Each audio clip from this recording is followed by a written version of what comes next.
Friends, in the book of Romans, it speaks about having need of endurance, that after we have done the will of God, we will receive what's promised, and to remember the days when we were formerly enlightened.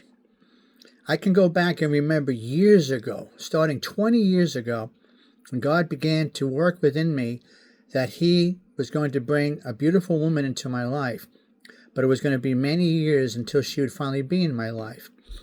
And next year, 2007, and into 2008, He made it so abundantly clear to me, which only I would know. Whatever God has shown you, only you would know. You know, who among men knows the thoughts of a man except the spirit of the man or woman within him? But we have to remember, as the days linger on, as it says in Habakkuk 2:3, while we're waiting for the vision that's not yet fulfilled, it's lingering. And with me, it's been 20 years. So I had to go back and remember the days when I was formerly enlightened. In a world that has no hope, God fills us with all joy and peace in believing, and we become prisoners of hope. May the God of hope fill you and I with all joy and peace in believing. And He put this hope in my heart. There's hope for your future and the plans He has for us.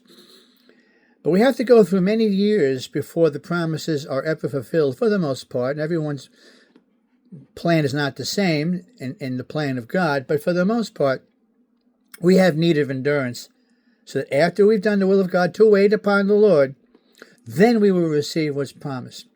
We can't go by our own mind and emotions. It's always going to be in the way.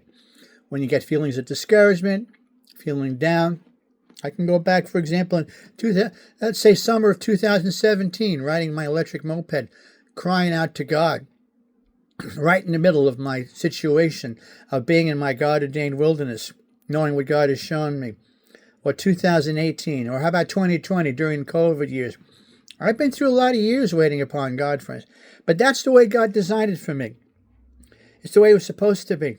After I've done the will of God to wait, then I'm going to receive what's promised. You know, Joseph, it says, he had to go through those difficult tests.